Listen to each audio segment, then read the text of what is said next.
While they may not be quite the same on the surface, and in terms of what we thought about both teams coming into the season, the Steelers and Falcons are trying to establish who they are as teams in somewhat similar fashion.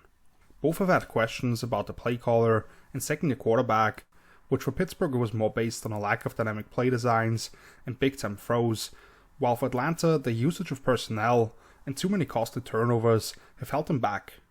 So how are both sides trying to get back on track? They want to put the ball in the hands of their young playmakers and take it to their opponents on the ground. I want to break down what the plan looked like for both these teams this past Sunday, what this can create for them, and how I believe they'll use that new or refound dedication to the run game to control matchups going forward. Let's start with Pittsburgh here.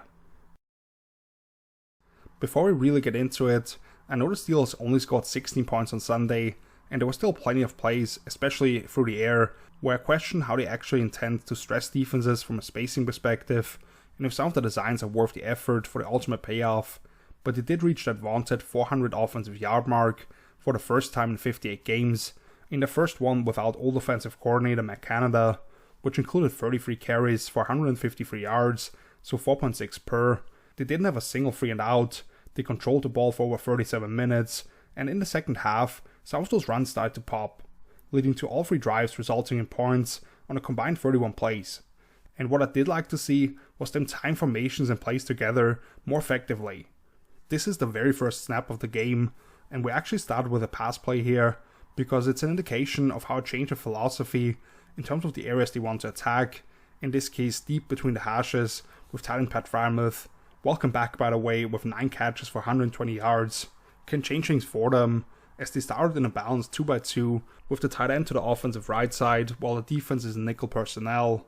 They sent the slot receiver Allen Robinson on a little yo-yo or check motion to give them a tell on what the Bengals are running, as you see the nickel Mike Hilton initially trail the motion, but he stops before being considered part of the box and stays a half step behind the whole way, which along with the safety look indicates either cover 3 if this safety at the backside buzzes down into the flats, but more likely Tampa 2, so both safeties stay deep, and the Mike backer has to run the pole if anybody pushes that way. So that is who the Steelers need to beat here, this middle dropper. As they fake G-power, I'd call it, pulling the backside guard for a kick-up block on the right side, and basically sliding the rest of the line away from it, with forwards and the back releasing out into the flats. Now watch what this fake does to the 2 linebackers, because they're in a negative box count, and in particular number 55 Logan Wilson. It's not a super convincing fake, but he has to freeze a little bit here, then open towards the field, and Kenny Pickett delivers a perfect ball to Freiermuth behind the linebacker's head for about 25 yards. Great start to the day. That drive does stall, but then they end up in the red zone the next time they get the ball, and they come out an empty with running back Najee Harris stacked behind the boundary receiver. They motion him into the backfield, flank towards the field now, to hit a run inside here, because check out how wide those linebackers are, along with the D-line in an overfront, so shifted towards the tight end. That opens up a big lane for Najee here, as he rips off an easy 8 yards. And I really want to watch this from the end zone angle here to show you what they're doing.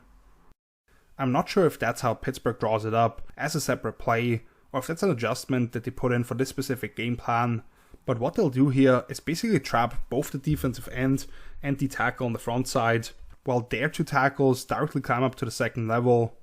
DJ Reader in the backside A-gap is so good that he's actually able to fight across this down block and slow down Najee just a little bit, but still a really nice gain on first down. Unfortunately, Jalen Warren ends up fumbling on the very next play. Next drive, this one is less about design and more about attitude, as Najee Harris has arguably his best run of the season. 13 personnel for the offense, which spreads out the defensive look as they're trying to run a bear front here, where they cover those 5 linemen, now again creating angles and opportunities for double teams, as they run duo to the right, where they have combos on the play side between the center and the right guard on the nose, and the right tackle and the tight end on this 4-eye or 5 technique here, whilst blocking down the other way. This should be like a 4 or 5 yard gain, but as we watch this run, the O-line and Najee just keep turning their legs, and as this pile sort of disintegrates, the running back emerges out of it and ends up turning this into 20 yards, Tremendous effort all around. For the rest of the first half, it would be several positive runs, but they wouldn't really pop any of them until we get to half number 2. So after a long Bengals drive following halftime, which ultimately ended up in an interception, the Steelers go back to that 13 personnel set, this time out of shotgun, starting out with all 3 tight ends to the right side, before they motion Connor Hayward across into a more traditional 2x2 look. As you can see, the Bengals rock and roll their safeties, meaning they rotate number 27 Jordan Battle, who was just in the box, into the deep middle, and they bring down number 23 Dax Hill from the deep post over the slot receiver now, as this time they'll be running cover 3, where Hill would be responsible for the flats, but because the Steelers have already hit a couple of seam shots, he ends up deciding to carry this tight end with outside leverage here. This works out perfectly for Pittsburgh, because they're running a screen pass towards the field with running back Jaylen Warren releasing across his alignment, with the tackles setting vertically, and the 3 interior guys releasing to get out in front. However, with the nickel basically surrendering the flats here, he instead turns this into a foot race out to the sideline against his linebacker, number 57 Jermaine Pratt, which he wins, or at least makes Pratt concede well over a first down here, as he has to angle wide to hold this to at least 15 yards. And here's a new element they've started to introduce to the run game a few weeks ago, using Allen Robinson as a quasi-fullback on these insert blocks. So they'll motion him into the C-gap basically between the left tackle and tight end. He's responsible for the rookie number 27 here having to fill, as a new gap is being created, along with right guard James Daniels wrapping around for a lead block on this place at backer, with the rest of the O-line blocking down away from the point of attack. Jaylen Warren sees number 27 slide inside here, then aims right at the corner, before he sticks his foot in the ground and slices inside of him. That creates a big lane for himself, and he rips off 9 yards. Before 2 plays later, Pittsburgh brings Najee back on, but because they come out in a condensed 11 personnel set, with a tight bunch to the right, and rookie tight end Donald Washington to the other side, even as the Bengals want to run a goal line front here, they have to bring down inside linebacker Jermaine Pratt to the left edge, and this basically becomes a penny front, meaning 5 down and 1 back behind it, creating this C-gap bubble for the offense to attack, which they'll once again involve A-Rob as a lead blocker off the short motion, along with a combo between the left tackle and guard up to the backer. You'll see in a second, number 23 Dax Hill out here tries to replace, and he actually nearly creates a tackle for loss here. But check out the rookie tight end here, just driving Pratt out to the sideline, allowing Najee to bounce behind him. He could easily slide inside at some point, but just keeps going towards the pylon and scores from 5 yards out. The flag was on the defense and would of course be declined by the way. Final drive of the day, already up 13-7, you need to run clock and get 1 more field goal to seal the win, which is exactly what they'll do here, thanks to runs of 22 and 11 yards from Najee. And tell me the last time he's looked this bright. This first one simply is an outside zone towards the strong side, with the tight end to the offense's left. Although the little wrinkle here to pay attention to in terms of the defense is Allen Robinson. He's going to come in jet motion across the formation here in a second, which probably freezes number 57 Jermaine Pratt here, just enough for this to hit front side, because the left tackle is actually a little slow to climb here. So you'll see Robinson coming across, and then just that little bit of hesitation before crashing into the C-gap. Najee comes through, delivers a little straight arm to the chest of the linebacker, and then keeps going down the sideline before delivering a pop down there to the safety, angling him out of bounds. Finally, some nice vision by Najee on this duo run towards the left side, where they've got 2 tight ends lined up, back in 13 personnel. The left guard actually seems not sure who he's supposed to combo up with, so he kind of just steps through and works up to the frontside backer, while they block down the other way, and Connor Hayward works up to number 22. And what Najee does here is press the front side pretty diligently, before realizing that the inside is sealed off, so he decides to hit backside, cuts across the grain, and secures another key first down to set them up for the game-sealing field goal. The Bengals defense was certainly tired at this point, but I like the usage of different personnel sets to create positive looks for Pittsburgh, this role of an insert blocker for Allen Robinson, how hard both backs ran, and the way they made those linebackers pause just enough instead of flying downhill. Once again, not a super impressive performance by Pittsburgh, but they can win plenty of games with this offensive formula, with the big plays that defense can create on the other side. As we transition to the Falcons now, I want to note that how they've dedicated themselves to a certain style of play isn't quite the same. The difference to me is that the Steelers are opening up the offense more through personnel sets and formations, as well as threading the middle of the field in the pass game, instead of being as perimeter oriented as they were with Canada, where it was way too many low percentage throws without the appropriate payoff.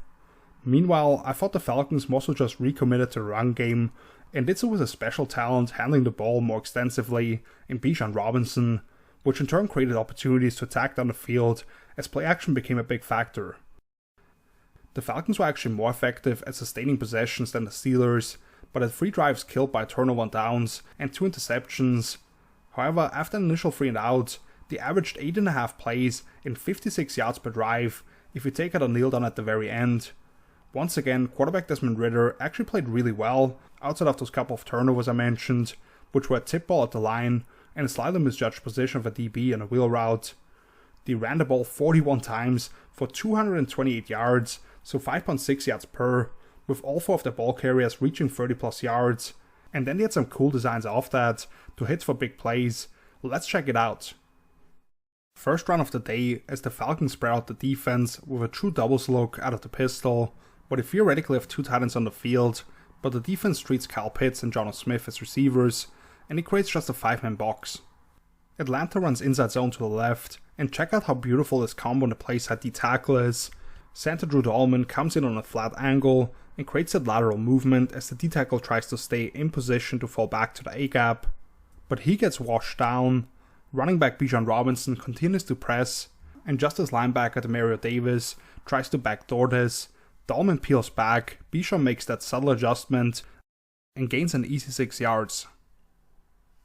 11 personnel this time, but with a tight end in an offset alignment to the right, as part of what some people refer to as a dirty bunch, with slightly bigger splits between the eligibles over there.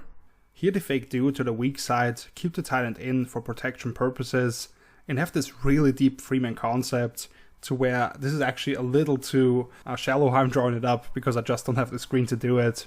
We've got an inside release corner route by the X receiver in its reduced split, then a corner post route by the slot receiver, and then the flanker, Drake London, he's going to break inside at about 15 yards behind it. The Saints stay in the single high look, playing cover 3, and weak side linebacker Pete Warner, number 20 here, he actually realizes that he has to gain depth here and fall underneath any potential crossing routes coming in behind him. But check out this ball from Ridder, fakes the cross handoff, hits the back foot, big hitch up, and then whistles the ball right past Warner's ear hole for a chunk play to Drake London. I want you to watch this again from the end zone angle, and this is why I continue to pound the drum for Ridder to be the guy running the show for Atlanta this season. Turns his back to the defense, complete trust in the play design, he sees the potential conflict defender flying underneath this, but beautiful touch on the throw, and a heck of a grab as well by London to dive for this one. This next play I have to show because it's a setup for later in the game to see how the defense would react. Falcons come out in 12 personnel, tight end to the left and a stack at the bottom. They bring Jonnu Smith on a jet motion across the field, and he'll leak out into the flats to the left, whilst they fake this inside zone action the other way, with the center pulling across in order to take care of the edge defender. We have a high 7 route by number 16 here, and the steep over route coming from the opposite side, away from the fake, while Bijan wheels this up the sideline against linebacker Pete Warner, with the Saints buzzing down the strong side safety and auto-rotating into cover 3.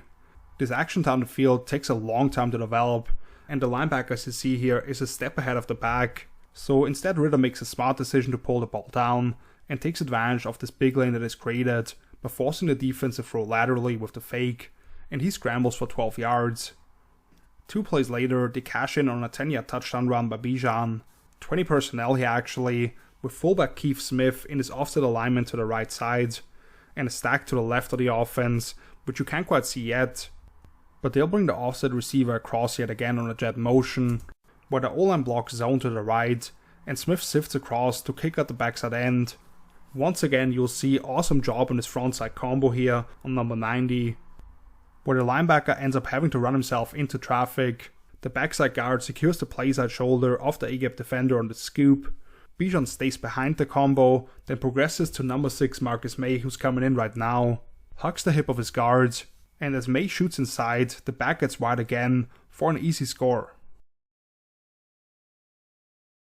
Head coach and offensive play caller Arthur Smith was made fun of a couple of weeks ago when he said about Bijan that his impact away from the ball can open things up, and while the key has been him being the featured weapon for them, this is one of those examples where using him as eye candy is actually beneficial. Here is lined up in the slot with tight end Jonnu Smith the other way, on a 3rd and 8, already in field goal range, so the defense may be expecting another swing screen to the rookie, which has been the answer a lot of times on these 3rd downs to at least get them closer. But this time they'll put him in orbit motion in order to hit a G power run inside. The Saints have 3D linemen on the field along with 2 linebackers mucked up in either B gap for this 5-man surface. Because Smith can down block on this defensive end Cam Jordan in a wide 9 alignment, the puller actually doesn't even have to lead up on anyone, so he just helps kind of create a bigger hole even behind this down block on the shade nose here. Cordell Patterson gets straight downhill, lowers the pads on his backside safety working inside, and churns forward for 14 yards, the conversion, and he lets the defense know by flexing at the end. Second half now, 12 or 21 personnel, depending on how you want to count my guy, and all-purpose player Parker Hesse, number 46 here. Saints have switched to bare front, meaning 5 down linemen here. They bring down weak side safety Marcus May and bump the 2 linebackers over towards the strong side. But what they don't cover is this front side D-gap between the 2 tight ends here, which is exactly where this outside zone hits. As we let this run, you'll see number 20 Pete Warner have to come down and set the edge here to funnel the ball back inside. And number 94 Cam Jordan actually does a good job of fighting through this combo between the right tackle and tight end. But we can't quite get down the line enough, and number 85 Michael Pruitt is able to get just enough of a piece of Demario Davis here for Bijan to burst through this hole.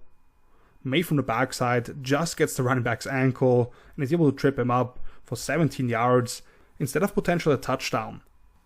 Now let's get to the play I already showed earlier, exact same design, Smith and jab motion towards the field here. They fake zone the other way with the center pulling backside to help out, but this time you'll see linebacker Pete Warner either sell out for the run or take this as an auto check to blitz through the open B gap here with how long this took earlier. Yet what this does is now isolate this middle linebacker Demario Davis, basically lined up over the center with Bijan wheeling up the sideline. And Davis has been a great player for a long time, but only very few linebackers would be able to run with the rookie here. Bijan strides away from him, ball perfectly dropped into the bucket by Ritter, and it's a 28-yard touchdown to put the Falcons up 21-12. Awesome design, and this time to get the right look to cash in big time. However, the Saints would put together a field goal drive to get this back to a 1-possession game, so the Falcons need to put this one out of reach, which they do on a 10-play drive, all runs, to force New Orleans to take their timeouts, still burn nearly 5 minutes, including the 2-minute warning, and set up an easy field goal for Younghoe Koo. Let's just watch Atlanta run it down the Saints' throat 9 straight times here. We start with Bijan on outside zone weak, after faking jet sweep the other way. You'll see him stress the outside, then burst inside, solid gain. Then they bring in the hammer Tyler Algier for a split zone, with one of those wide receivers sifting across. He keeps pressing the front side, then cuts this back before sliding off a couple of defenders. Right back to him on a little inside zone against his bare front, and you'll see him refuse to go down here, getting off a tackle, spinning away before ultimately being wrapped up. Same play as how we started the drive, jet motion one way, outside zone weak the other. And they actually win the corner for Algier, who isn't the fastest, but he rips off a solid gain and then smartly slides down inbounds. Bijan back on, 21 pony personnel, with Cordell Patterson in the slots here, and tight end Jonnu Smith the other way. The rookie diligently presses the front side on his inside zone, makes a couple of subtle adjustments to his path, and gets another solid gain. Inside zone into the boundary with Algier, against another 5-down look. Algier presses, nicely cuts this back, and just becomes a bowling ball downhill. Pad time now, Saints packing everybody in, actually with an 8-on-7 advantage here for the defense. Yet Patterson has some space here at least, anyway, to get a couple of yards on the split zone off jab motion away from it. Bijan back in, pistol look, and I kind of like the idea here, motion the back out and call up a quarterback sweep into the boundary, because if number 54 here doesn't instinctually spin outside on this pin down as they're trying to get pulls out to the corner, they probably get some good yardage here, being able to secure that edge. And finally, let's bring everybody in here, 13 or 22 personnel with the hammer behind Ritter, have fullback Keith Smith into a lead block on his inside zone, and just push forward to get your Pro Bowl kicker to the right hash with a field goal of under 40 yards. He converts, and the Falcons secure the W. I know a couple of the guys are getting older, but this is still a very good Saints defense, and the Falcons just took it to them, moving the ball all day long, outside of a couple of turnovers, which basically were one misjudgment by Ritter, who otherwise played pretty clean and made a couple of nice throws down the field. Bijan is finally allowed to become a superstar. Algier is mostly reserved for pounding defenses into submission to close out games. And then they've got some really cool designs of play action to hit explosives rather than putting the game in the hands of the young quarterback. With Jesse Bates getting pick sixes and the defense overall playing very well under DC Ryan Nielsen, I thought they had the formula to win the NFC South before the season started. They're now ahead in the standings, and I'd bet on them right now to keep this train rolling to secure themselves a home playoff game in January. No doubt that the defenses for both these teams have been the key units for them to be part of the playoff picture, but they are going back to complementary football by controlling the clock and running the offenses through the ground game. Without high-end quarterbacks currently, the ceiling may be capped, but when you step in the ring with these teams, you better be ready to take some punches. That brings us to the end of this video. Thank you so much for watching. If you enjoyed the breakdown, please make sure to hit the thumbs up, subscribe for future episodes if you haven't done so yet, and let me know your thoughts in the comments. My social media handles are on the screen right now, as well as down below in the video description for more of my thoughts on stuff around football, betting picks, fantasy advice, and more. You can always hit me up in the comments here or there, whichever you prefer. As usual, I'll be back next week with something in written form over on my site hellosforfootballtalk.com, where I just talked about the top of the 2024 draft last week, the prospects to get familiar with, and where teams are currently slated to pick. So until then, see you later. Peace!